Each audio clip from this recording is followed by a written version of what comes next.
Okay, my name is Clyde Hastings. I teach woodworking classes for PCC. I've been teaching for about 2 classes, but I've been volunteering here with a foundation for 5 years. Well, I had 23 jobs in my first year out of the United States Army, and I didn't like 90% of them.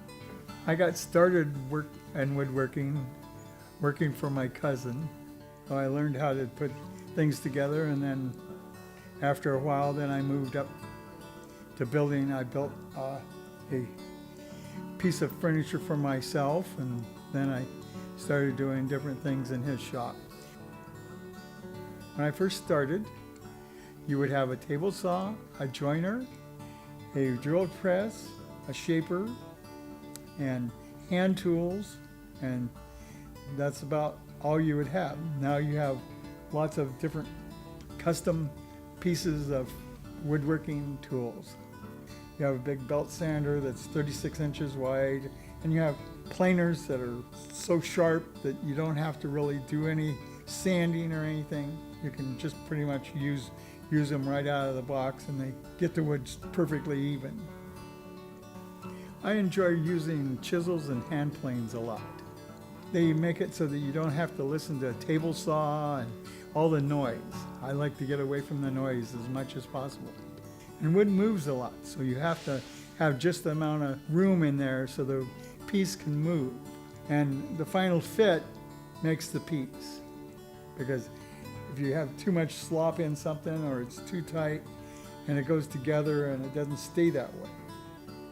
Going over to the table saw and cutting something and just cutting a little too much, or you can use a chisel and cut it just about perfect. The steps involved in doing a project: somebody has an idea and they bring you the idea, and then you sketch it up.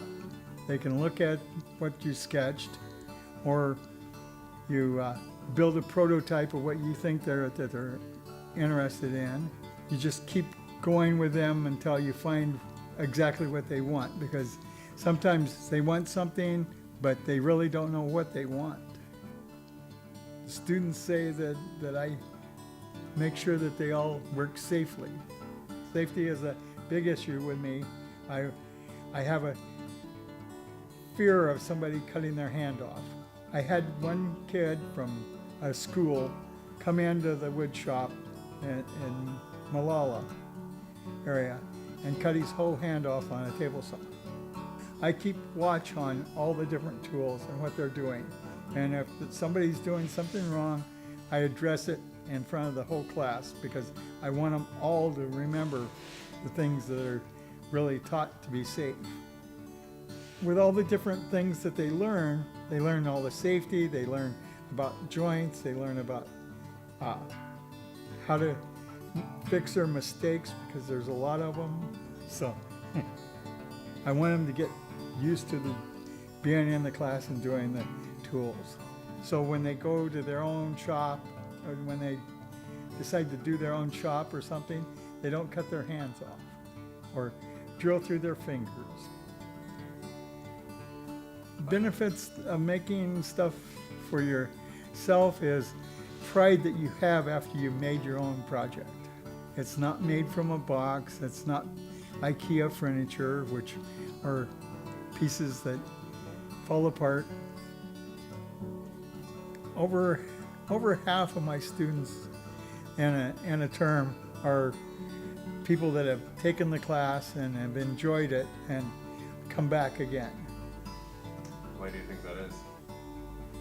Because they like me. And we have a good rapport. I mean, I try to make sure that everybody enjoys what they've done, and they respect the tools, and they understand the tools, and they find they have projects that they want to do.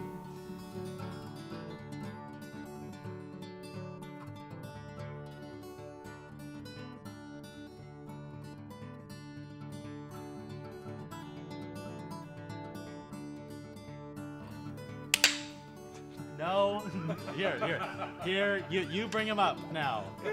Do that in a way the cameras can see. So maybe hold those right here. and do a